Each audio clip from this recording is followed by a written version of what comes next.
किसी व्यक्ति का नाम वोटर लिस्ट से कैसे हटवाएं, यानी कि वोटर लिस्ट से नाम हटवाने के लिए हमें फॉर्म 7 भरना होता है, वो किस तरीके से भरना होता है, किस किस केस में भरा जाता है, कौन कौन भर सकता है, सारी जानकारी देखेंगे। साथ ही कुछ कंफ्यूजन लोगों के मन में है कि जैसे कोई लड़की है, उसकी शादी होकर के वो ससुराल चली गई है, अब उसका नाम हटाने के लिए यहाँ पर फॉर्म 7 भरें या नहीं भरें, है ना, और दूसरी जगह नाम जुड़वाना है तो यहाँ से नाम कटवा के वहां फॉर्म 6 भरा है। ऐसा कुछ भी नहीं है। आप बहू के मामले में तो ये कंफर्म हो जाए कि आप केवल फॉर्म 8 भर दें। अगर आपके परिवार में कोई बहू आई है तो फॉर्म नंबर 8 भर के, फॉर्म 8 में क्या क्या होता है, फॉर्म 8 के अंदर पुराना इपिक नंबर उसका नाम वहां जुड़ा हुआ है, तो नहीं जुड़ा हुआ तो आपको फॉर्म नंबर 6 से भरना ही है। लेकिन अगर पहले से जुड़ा हुआ तो पुराना इपिक नंबर और एड्रेस प्रूफ के लिए ऐसा कोई भी डॉक्यूमेंट जिससे लगे कि हाँ ये यहाँ की निवासी हो चुकी, वो वाला ले जा करके अपने बीएलओ सर को दें और शिफ्टिंग रेजिडेंस का फॉर्म नंबर 8 भर दे तो बहू का नाम जुड़ जाएगा। ठीक है। दूसरा, आपको उसको नाम हटवाने की आवश्यकता नहीं, डायरेक्टली रेजिडेंस शिफ्ट करा लो। ठीक है, इंडिया से बाहर तो कोई सी शिफ्ट हुई होगी। ठीक है, तो ये हो जाएगा। अब यहाँ पर फॉर्म 7 की बात कर लेते हैं कि कौन कौन भर सकता है, कैसे कैसे कर सकते हैं। अभी अगर हम बात करें राजस्थान के संदर्भ में, तो दावे और आपत्तियों की बात चल रही है, आक्षेप लगाए जा रहे हैं। तो इसमें अपन उसी भाग का रहने वाला, उस भाग में उस मतदान केंद्र पर रहने वाले लोगों में से कोई भी व्यक्ति किसी दूसरे व्यक्ति का नाम कटवाने की रिक्वेस्ट दे सकता है अगर उसे लगता है कि ये नाम गलत जुड़ गया है या गलत जोड़ा जा रहा है। जुड़ गया है, जोड़ा जा रहा है मतलब, एक तो उस वोटर लिस्ट में पहले से कोई ऐसा नाम है जो हमें लगता है कि यार ये नाम नहीं होना चाहिए, ये गलत नाम है, यहाँ पर ये एंट्री गलत है, तो उसको हटवाने के लिए दे सकते हैं। दूसरा, कोई व्यक्ति, किसी व्यक्ति ने फॉर्म 6 भरा है नाम जुड़वाने के लिए, उस पर भी अपन आपत्ति लगा सकते हैं कि इसका नाम नहीं जोड़ा जाए। ठीक है, दोनों आपत्तियां हैं। कोई परमानेंटली शिफ्ट हो गया दूसरी जगह, है ना, और उसने वहां वोटर कार्ड डॉक्यूमेंट देकर के नया बनवा लिया और यहाँ से हटवाना चाहता है तो भी हटा सकते हैं। तो ये है आपके सामने फॉर्म नंबर 7। ठीक है, पीडीएफ चाहिए तो मैं टेलीग्राम चैनल में डाल दूंगा। इसको भरने के तरीके समझ लो सबसे पहले तो। ठीक है, दिशा निर्देश यहाँ पर दे रखे हैं आपको। आवेदक आवेदन उस निर्वाचन क्षेत्र के निर्वाचक रजिस्ट्रेशन अधिकारी को संबोधित किया जाना है। उस क्षेत्र के जो निर्वाचन रजिस्ट्रीकरण अधिकारी हैं, ठीक है, ईआरओ है, उनको संबोधित किया जाना है, जिसमें उस नामावली में पंजीकृत दूसरा निर्वाचक प्रारूप निर्वाचक नामावली में प्रविष्टि के प्रस्तावित अंतर्वेशन के प्रति आपत्ति व्यक्त कर सकता है। यानी किसी व्यक्ति ने नाम जोड़ने के लिए फॉर्म 6 दिया और दूसरे व्यक्ति को लगे कि ये नाम गलत तरीके से ये इसने रिक्वेस्ट दी है, इसका नाम नहीं जोड़ाना चाहिए, तो वहीं पर आप आपत्ति कर सकते हो।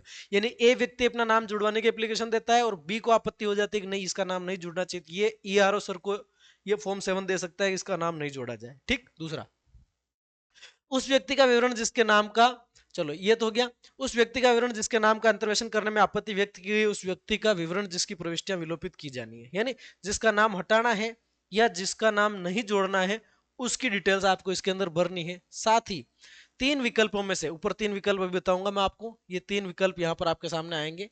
देखो ये 3 विकल्प है यहाँ पर, ये तीनों विकल्प दे रखे हैं, इनकी बात करेंगे अभी, पहले समझ लेते हैं। चलिए, 3 विकल्पों में से पहला विकल्प निर्वाचक नामावली के पुनरीक्षण के दौरान निर्वाचक नामावली के प्रारूप प्रकाशन के पश्चात संगत होता है। पहला विकल्प निर्वाचक नामावली के पुनरीक्षण के दौरान निर्वाचक नामावली के प्रारूप प्रकाशन के पश्चात संगत होता है। पहला विकल्प यूज करना है ड्राफ्ट रोल जारी होने के बाद।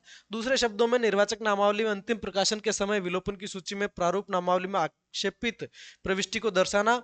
दूसरा विकल्प निर्वाचक नामावली के अंतिम प्रकाशन के पश्चात सतत अद्यतनीकरण, यानी कि दूसरा वाला तो आप कभी भी दे सकते हैं, है ना, दूसरा वाला तो आप कभी भी दे सकते हैं, पर पहला है जो ड्राफ्ट आने के बाद देना है। उसके बाद देखो,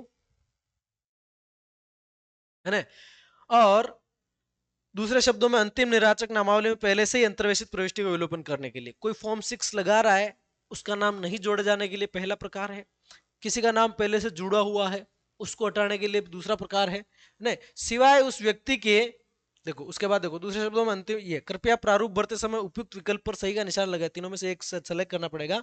सिवाय उस व्यक्ति के नाम के जिसकी प्रविष्टि के अंतर्वेशन पर आपत्ति की गई है या जिसके विलोपन की अपेक्षा की गई है, निर्वाचक नामावली के अन्य विवरण, निर्वाचक नामावली के उस भाग में प्रविष्ट की भाग संख्या, क्रम संख्या, उस व्यक्ति की जारी की गई पहचान की संख्या भी भरी जानी अपेक्षित है। ये सारी डिटेल आपको भरनी पड़ेगी।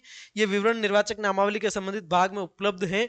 निर्वाचक नामावली की भाग संख्या मतलब आपको ड्राफ्ट वोटर लिस्ट जो है ना, उसके अंदर सारी चीजें, या फाइनल वोटर लिस्ट में सारी चीजें मिल जाएगी।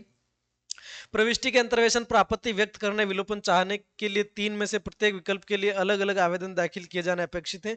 दूसरे शब्दों में केवल एक विकल्प को चुनने की अनुमति है, एक बार में तीनों को टिक नहीं कर सकते, एक करना है। आपत्तिकर्ता को स्वयं का विवरण देना है, जिसको आक्षेप है कि यार इसका नाम हटवाना है, मैं एप्लीकेशन दे रहा हूं तो मेरा खुद का विवरण उसमें भरना पड़ेगा। आपत्ति या विलोपन करने का कारण, ठीक है, आवेदक आपत्तिकर्ता को मद च में वह या वे कारण अवश्य विनिर्दिष्ट करना या करने चाहिए जिसके अनुसार जिसके नाम पर आपत्ति की जा रही है वह निर्वाचक नामावली के उस भाग में अंतर्वेशित किए जाने के लिए क्यों निरर्ह है, अर्थात मृत्यु हो जाने के कारण है, या स्थानांतरित के कारण है, या पंजीकृत पते पर सामान्य रूप से निवास न करने के कारण है, इत्यादि नाम के विलोपन के लिए दिए गए कारणों को सिद्ध करने के लिए सबूत को प्रस्तुत करने का दायित्व आपत्तिकर्ता रहेगा। अगर आप किसी का भी नाम हटवा रहे हैं तो आपके पास उसका पर्याप्त कारण होना चाहिए कि या तो किसी की मृत्यु हो गई तो आप नाम हटवा रहे हैं उसका, या स्थानांतरण परमानेंटली कहीं शिफ्ट हो गया है, या पंजीकृत जो एड्रेस है उसका जो एड्रेस दे रखा है उस पर वो रुकता ही नहीं, मिलता ही नहीं है, इस कारण नाम के विलोपन के लिए दिए गए कारणों को सिद्ध करने का आपकी जिम्मेदारी रहेगी। घोषणा भी ये रहेगी कि आवेदन के आखिरी भाग में आवेदक को एक घोषणा अवश्य देनी चाहिए कि आवेदन में उल्लिखित तथ्य एवं विवरण उसकी सर्वश्रेष्ठ जानकारी और विश्वास के अनुसार सही है। आवेदक जिस तारीख से दिए गए पते पर निवास कर रहा है उसका सुस्पष्ट रूप से उल्लेख किया जाना चाहिए। मिथ्या घोषणा करना लोक प्रतिनिधित्व अधिनियम है, पीपल्स रिप्रेजेंटेटिव एक्ट 1950 की धारा 31 के तहत दंडनीय है। अब देखो इसको कैसे भरना है। पहली बात, नाम हटाने की रिक्वेस्ट कौन दे सकता है? कोई भी दे सकता है। मेरी ड्राफ्ट वोटर लिस्ट आई या फाइनल वोटर लिस्ट है, मुझे लगता है कि ये वोटर वैलिड नहीं है तो इसका नाम हटाने की रिक्वेस्ट मैं दे सकता हूं। पहला, कैंडिडेट की डेथ हो गई, यार अब नाम हटाओ। दूसरा, कैंडिडेट परमानेंटली दूसरी जगह चला गया, नाम हटाओ। तीसरा, छद्म तरीके से कैंडिडेट ने नाम जुड़ा लिया, तो हटाओ। ठीक है, अब कैसे भरना है ये है। सेवा में निर्वाचक रजिस्ट्रीकरण अधिकारी, जो जहां भी जो विधानसभा है या संसदीय निर्वाचन है उसका नाम लिख देना है यहाँ पे। ठीक है, आपका विधानसभा कौन सी है, लोकसभा का नाम है वो लिखना है। अब यहाँ पर तीन ऑप्शन है। मैं निर्वाचक नामावली में नीचे उल्लिखित व्यक्ति का नाम सम्मिलित किए जाने के प्रस्ताव पर आक्षेप करता हूँ, किसी का नाम जोड़ा जा रहा है, तब आप आक्षेप कर सकते हैं कि मैं इसका नाम जोड़े जाने पर आक्षेप करता हूँ, इसका नाम नहीं जोड़ा जाना चाहिए। उसका कारण होगा आपके पास पर्याप्त, तो ही करना, ही मजे लेने के लिए मत करना। धारा 31, 1 साल की सजा भेजिए भाई साहब। ठीक, मैं पहला। दूसरा, मैं निवेदन करता हूं कि नीचे उल्लिखित व्यक्ति के नाम से संबंधित प्रविष्टि को हटाया जाना आक्षेपित है, अपेक्षित है। ठीक है, पहली कंडीशन तो नाम जोड़ने के लिए आपत्ति होगी। दूसरी कंडीशन ये कि नाम तो है पहले से, लेकिन अब मैं आपत्ति करता हूं कि इस नाम को हटाया जाए, जो जोड़ रखा है उसको हटाया जाए। तीसरा, मैं निवेदन करता हूं कि निर्वाचक नामावली से मुझसे संबंधित प्रविष्टि हटाई जानी या खुद की कोई डिटेल हटानी है। ठीक है, तो तीनों में से एक बार एक फार्म में एक ही कारण आप सेलेक्ट कर सकते हैं। आवेदक की विशिष्टियां, आवेदक अपना नाम लिखे, अगर उसका कोई सरनेम है तो यहाँ भर देना है, जैसे मेरा नाम राधेश्याम, यहाँ पर भर दूंगा जटिया। भाग संख्या यहाँ भरनी है, क्रम संख्या उस पार्ट में कौन से क्रमांक पे आपका नाम है ये भरनी है, इपिक संख्या यदि जारी की गई हो तो इपिक संख्या आपको यहाँ डाल देनी है। उस व्यक्ति के बोरे जिसका नाम सम्मिलित किए जाने पर आक्षेप किया गया है या जिसकी प्रविष्टियां हटाई जानी, उस व्यक्ति का ब्यौरा आपको यहाँ पे देना है।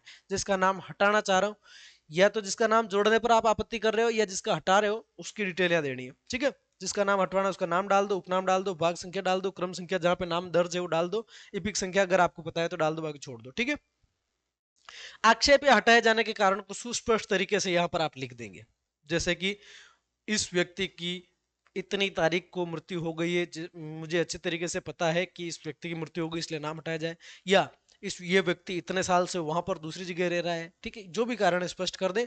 मैं ये घोषणा करता हूं कि ऊपर वर्णित तथ्य और विशिष्टियां मेरी सर्वोत्तम जानकारी विश्वास के अनुसार सही है, गलत पाई जाती है तो मेरे को है ना उंदा बांध के झूठ देना, मतलब जो भी कार्रवाई होती है मेरे साथ कर लीजिएगा। फिर यहाँ पर स्थान डालना है, तारीख डालना है और यहाँ पर आवेदक को हस्ताक्षर करने। ठीक है, और ये फॉर्म दे देगा। उसके बाद में ये टॉप वाली जो है प्रविष्टि जो ऑथोरिटीज है वो करेगी। फॉर्म किसको देना है वो बताएंगे।